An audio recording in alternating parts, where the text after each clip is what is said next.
اهلا بحضراتكم. الف مبروك يا اخوانا. وزارة الكهرباء اعلنت ان حضرتك هتحصل على حلاوة المولد بالتقسيط، يعني بس تجيب مفردات مرتب وصورة البطاقة. انا اعرف ان بيجيب صورة مفردات المرتب ده اللي هم اهالينا الموظفين. حكم انا مش موظف وما اعرفش، بس اعرف ان مفردات المرتب وصورة البطاقة وزارة الكهرباء. وزارة الكهرباء زي ما حضرتك سمعت، مش وزارة التموين، وزارة الكهرباء. ايه علاقتها بالموضوع؟ ما اعرفش. حاجة حاجة يعني بعيدا حضراتكم، يعني ان حلاوة المولد اللي الناس آه، بقت الموضوع بالنسبة لها، يمكن نسيت موضوع الحلاوة ده اساسا في المولد النبوي الشريف عليه الصلاة والسلام. لا، وزارة الكهرباء زي ما سمعت حضرتك بتوزعها لك مجانا، بس عشان تحصل على حلاوة المولد لازم حضرتك تجيب مفردات مرتب. انا ما اعرفش تجيب ازاي، اخواننا موظفين ممكن يقولوا لنا. وكمان صورة البطاقة، وتحصل على حلاوة المولد بالتقسيط. ده اللي اعلنته وزارة الكهرباء.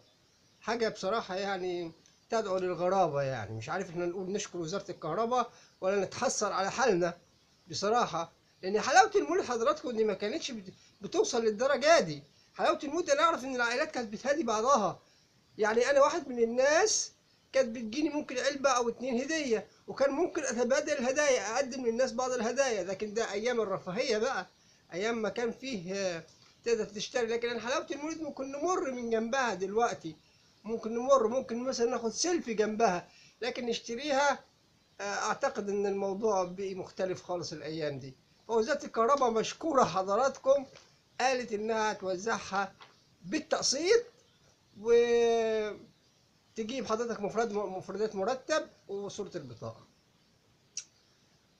حضراتكم ده اللي حاصل يعني، ده اللي اعلنته وزارة الكهرباء. مش عارف يعني ايه علاقة وزارة الكهرباء بحلاوة المولد، لكن الظاهر ان الافكار بتتدفق والمستوى الفكري اصبح رائع، واحنا في مستوى يعني بصراحة حاجة جميلة جدا جدا.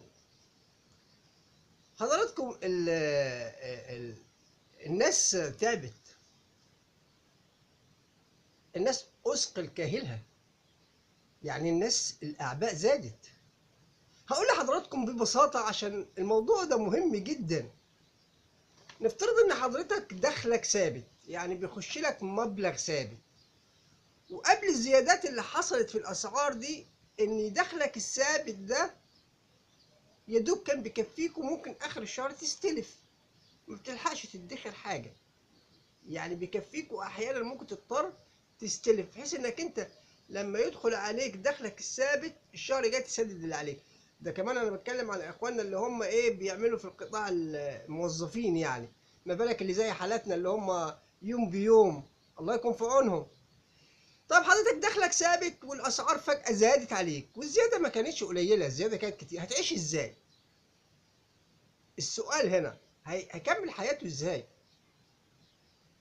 ايه الوضع اللي ممكن يعني يقول اليه حاله؟ ايه ازاي يقدر يعيش؟ بلاش يقدر يعيش، مش مهم يعيش، ما هو بالطريقه دي مش هيعيش. ازاي يقدر ينام؟ ازاي يقدر يفكر تفكير ايجابي؟ ازاي كان في شغلانته اللي هي دخلها محدود يكمل فيها اساسا؟ ازاي يقدر ياكل؟ ازاي يقدر يشرب؟ ازاي يلبي احتياجات بيته؟ اظن المعادله هنا صفريه، المعادله مستحيله. حضراتكم ده الواقع اللي احنا بنعيشه، واي حد ينكر الواقع ده يبقى مش عايش معانا. يعني واكبر دليل حضراتكم ان وزارة الكهرباء بتقول لك ان في حلاوة. يا عم احنا مش عايزين حلاوة، احنا عايزين استقرار، احنا عايزين امن اجتماعي، احنا عايزين نقدر نعيش. انا اعرف ان في بعض الاسر كانت في مناسبة المولد النبوي بتوزع الهدايا والحلاوة دي مجانا. مش وزارة الكهرباء، ايه علاقة وزارة الكهرباء بالحلاوة؟ لكن تقول ايه حضراتكم؟ الوضع يعني زي ما قال المتنبي، وكان بباب مصر من مضحكات ولكن مضحكات كالمبكيات. حاجة بصراحة تحزن، حاجة مؤسفة. الأمن الاجتماعي حضراتكم في الأسرة المصرية في خطر، نظرة للناس. طيب بدل حضراتكم ما تخففوا أو تعملوا نفسكم توزعوا وتجيبوا مفردات مرتب وزارة الكهرباء، خففوا الناس، خففوا أعباء الفواتير، وهم ساعتها يقدروا يشتروا حلاوة الموت بنفسهم. او مبادره من وزاره الكهرباء خلي شهرين مجانا. ده ممكن يحصل، ساعتها تحترم هذه الوزاره انها بتخف لكن تقول لك انها توزع عليكم حلاوه المولد مجانا. لنا الله حضراتكم، لا نملك الا نقول لنا الله، وفقنا الله لما فيه الخير. سلام الله عليكم ورحمته وبركاته.